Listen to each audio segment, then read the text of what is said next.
Francis Lévesque, dans son restaurant du marché, va vous proposer 6 recettes inspirées des menus de Michel Montignac.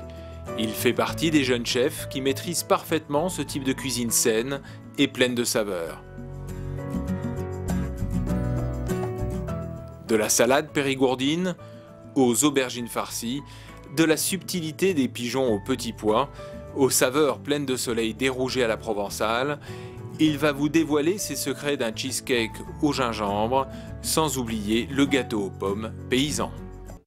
Alors pour le gâteau paysan aux pommes, nous avons pris des belles pommes golden, assez grosses. On peut choisir des pommes Canada, de la rainette, suivant les saisons. Les œufs, il faut prendre du calibre moyen. Hein, les œufs, pas forcément des œufs du jour, enfin vous voyez, même en supermarché ça se passe très bien. Et la crème, par contre une crème allégée, qui se trouve en brique, elle aura 5% de matière grasse, vous avez jusqu'à 12% de matière grasse, voilà. Et on a du sucre, le fructose, qui remplace le sucre glace ou le sucre de poudre, voilà. Nous avons tous les éléments pour faire cette petite tarte aux pommes. Alors pour la pomme, une petite astuce pour l'éplucher plus rapidement. Préfère prendre la pomme entière, vous l'épluchez comme ceci. Parce que d'habitude, on a tendance à les couper en 4, les éplucher et enlever les pépins du milieu. Tandis que là, on va enlever les pépins avec l'économe directement. Je vais vous montrer. Et en fait, on pique comme ça sur le milieu. On tourne autour de là où il y avait la feuille, voilà. Pareil de l'autre côté. Bien enlever tous les pépins et un petit peu ce qui est dur au milieu de la pomme pour que ce soit plus moelleux. Et ce qui vous permet, vous, de couper la pomme en beaux quartiers. Donc nous allons séparer les jaunes d'œufs des blancs, à casser franchement. On va réserver les blancs d'un côté, voilà.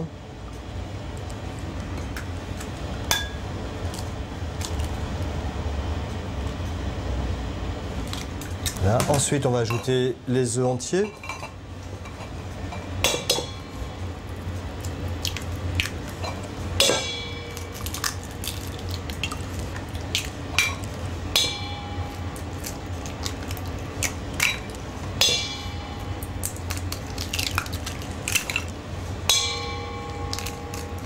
On va déjà préparer comme une omelette en fait, hein,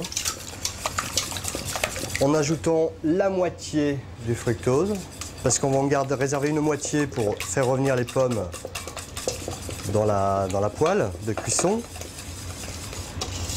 Alors n'hésitez pas à mélanger. Hein, voilà.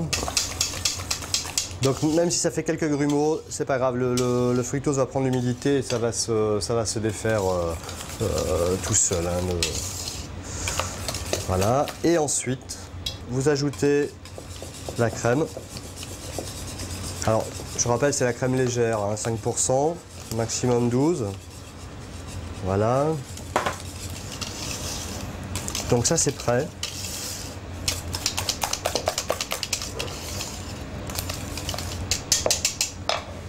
Et là, nous allons couper les pommes en quartiers et on va les faire colorer légèrement à la poêle pour les disposer après dans un plat pour que ce soit un petit côté caramel. Ne coupez pas les pommes trop grosses ni trop petites parce que trop petites ça ferait de la charpie un petit peu et trop gros ça serait un petit peu plus long à cuire. C'est une tarte qui va être essentiellement cuite essentiellement sur le gaz ou sur l'induction, suivant ce que vous avez, et en terminaison on grille du four très rapidement. Voilà, juste pour la coloration en fait. Pour éviter de mettre trop d'huile dans la poêle, donc je prends un pinceau, on va juste huiler très vite comme ça la poêle. Comme nous allons faire revenir les pommes avec le sucre, si vous démarrez le gaz trop fort, ça va brûler tout de suite. Hein. Donc on va ajouter les pommes.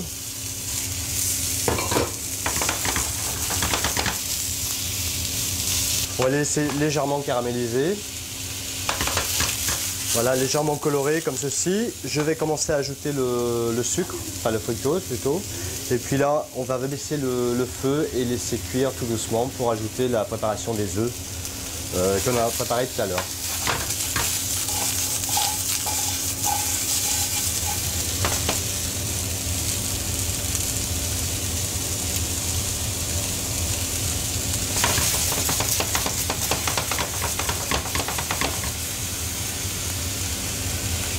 Alors, vous ajoutez le reste de fructose.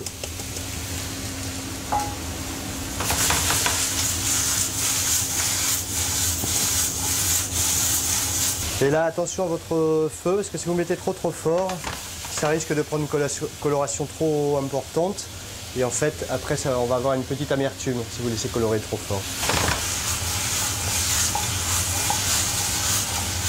Pendant que vous faites revenir vos pommes, vous allez voir, c'est assez long à colorer au départ. Mais une fois que la coloration arrive, ça va très vite.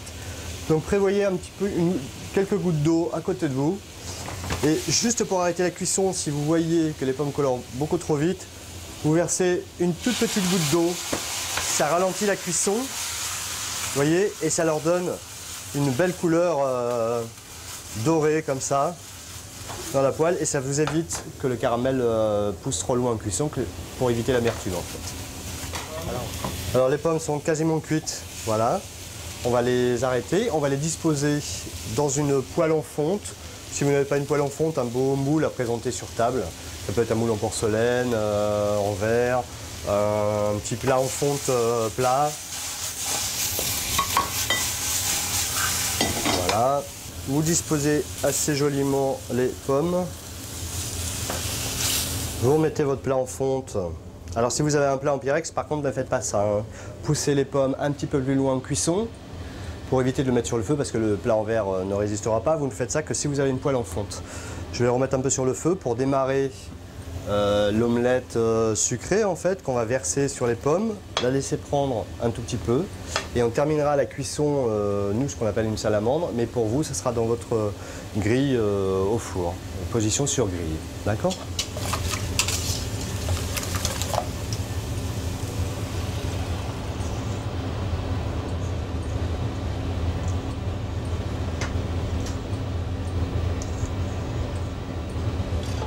Et là, on va laisser prendre tranquillement l'omelette sans qu'elle puisse brûler. Voilà. Et quand elle commence à prendre sur les côtés, vous l'enlevez du feu et vous le mettez directement sous la salamandre. Voilà, vous voyez, ça commence légèrement à prendre sur les côtés. Et quand vous voyez une petite ébullition comme ça, hop, on va l'arrêter. Voilà, et ici, on va la mettre à cuire tranquillement. Voilà. Au bout de 8 minutes environ, enfin 8-9 minutes, hein, c'est pas une minute près, voilà le résultat du petit gâteau campagnard. Voilà, maintenant il ne reste plus qu'à le déguster. Voilà.